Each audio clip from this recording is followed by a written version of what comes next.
wonder how many times we plan our days, our months, our weeks without God.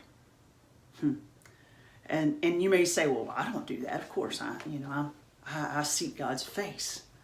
I go to church. My life is surrounded around the principles of God. But James is going to dive into something today that seems very insignificant, and yet it reveals a heart attitude.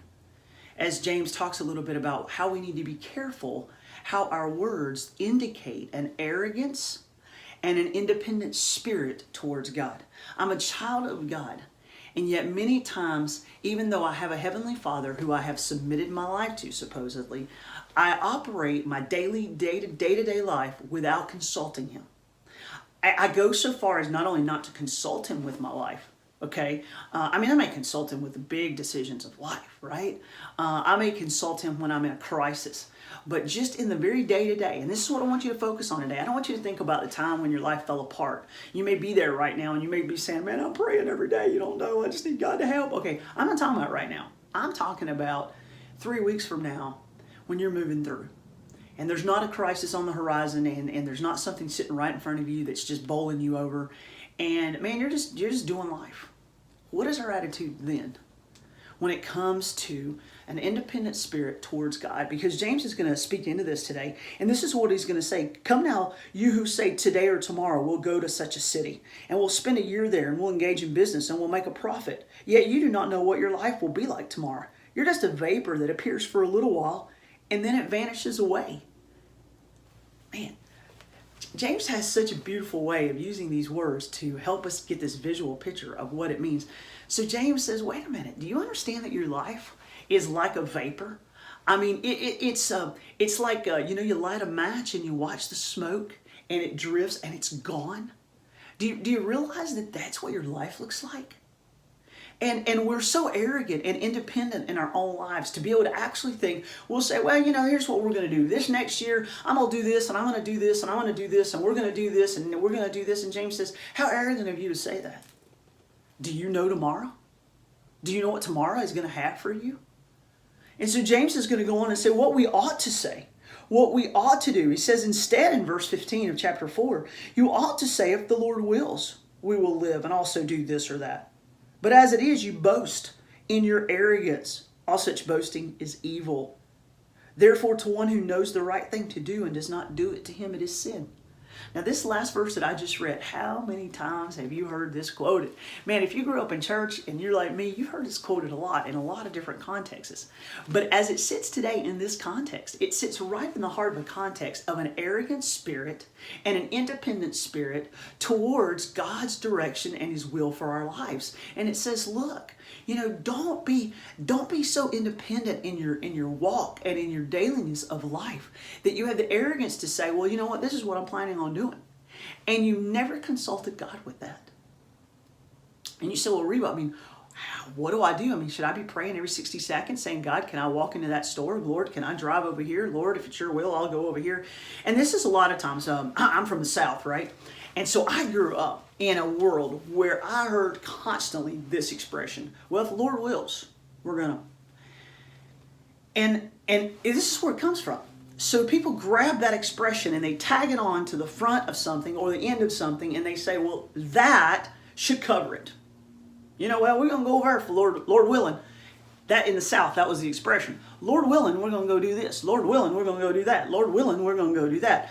But here's the deal. Many times those words fly out of our mouths with no conscious thought of truly, have I surrendered this day to God?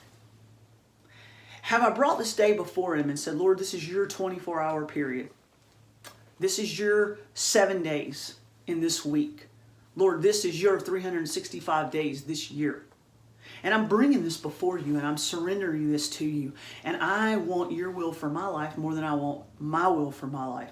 And so therefore, as I go into this week, as I go into this day, as I go into this year, Father, I pray that you would guide my life. I pray that I would do nothing that would be outside of your will. I pray that you would lead me in the path that I need to take. I pray that, as Psalms 119 says, you would be a light to my feet. And Father, that you would guide me through life. This is our heart's desire. This is a humility before the Lord as I go to Him, and not, well, Lord willing, but I've never even thought if the Lord was willing or not. I've never one time prayed and asked the Lord to guide my day, my week, my month, or my year. So I want to encourage you to make it a practice in your life. This is something that has helped me so much in my own personal life, and I hope it'll help you as well. Just a moment in the morning, right? A moment in the morning. Even if you don't have your quiet time with God in the morning, even if that's not when you read or when you do your other things, but every one of us should plan in our morning routine a moment with God. Whether that be on the drive on the way to work, whether it be while you're brushing your teeth, while you're taking a shower, somewhere in your morning routine, you need to put a time of prayer. And it doesn't mean you have to sit down, and although that's great if you can, I think that's important just to be able to focus on what God has for me. It may be right as your feet hit the floor in the morning, and as your fog clears and you're able to say, you know what, I just want to start this day off. It doesn't have to be an hour prayer, it doesn't have to be a lengthy prayer, but what it can be is, Lord, this is your day. And I just want you to know that I'm showing up today for duty. I'm your child. I'm your servant today. And I want to do what you want me to do. And so guide my steps today. And so every single day you're just having this little moment with the Lord where you're surrendering your day to Him. Then I don't have to run through my day going, Lord willing, Lord willing, Lord willing, and make that a cliche. And I do that because my heart is already, this morning, I've already spent time with the Lord, and I've already told the Lord, Lord, I want this day is yours. Guide me today. And as I go through the day, I may ask Him for wisdom and guidance, but I've already submitted that to the Lord during the day because that is my heart. When you do have your time with the Lord, I would encourage you to pick a day of the week. It may be on a Sunday or a Monday when you're getting your week started, whatever it looks right with you. But find a time when you pray over your week. Pray over your calendar. This has helped me so much. As I sit down usually on a Sunday afternoon and reflect over my calendar for the next week, as I'm thinking, okay, this is what's going on Monday, this is what's going on Tuesday, this is my schedule for Wednesday, Thursday, and I'm reflecting on what I need to do for the next week, and I'm getting myself planned and organized out. I don't want to just do that in arrogance as if I'll be here Wednesday. I want to say, look, Lord, this is your week. And so, Lord, you know I have this appointment, and you know I have this meeting, and Lord, you know I need to accomplish this, and Lord, sometimes I'm like, Lord, I got too much to do on the to-do list to fit it all in this week. Lord, I need your help to figure this out. And as I just go to the Lord and I'll lay my schedule before Him, Lord, this is what you've given me to do, and this is how it's fallen out in my life. But Lord, if you want to change this, Lord, if you direct me differently, guide me, give me wisdom to know what to say yes to and what to say no to. Important. But then I want to also encourage you to take a time a year. One of the things that's greatly helped me is taking a couple of days, as I usually try to do that somewhere near the end of the year as I go into launching into a new year, but taking a few days and dedicate those days to just getting along with God and praying about what God would have me do in this new year. And so in my way, it is a way of saying, God, we're coming into this new year, it's your year. It's not my year. It's yours. And so whatever you want to do with Reba Bowman personally, do it. Whatever you want to do with Dare for More Ministries, do it. Father, I want your will and your way because I trust you enough to know you do good. I trust you enough to know that you have nothing for us but the best planned. Even if the road ahead is going to be difficult, Lord, we know that you're going to bring good out of it. So I ask you, guide me, Lord, help me in these situations. So I would encourage you, a moment in the morning, just to give that day to God. Sometime at the beginning of your week, to give your whole schedule to God during your week.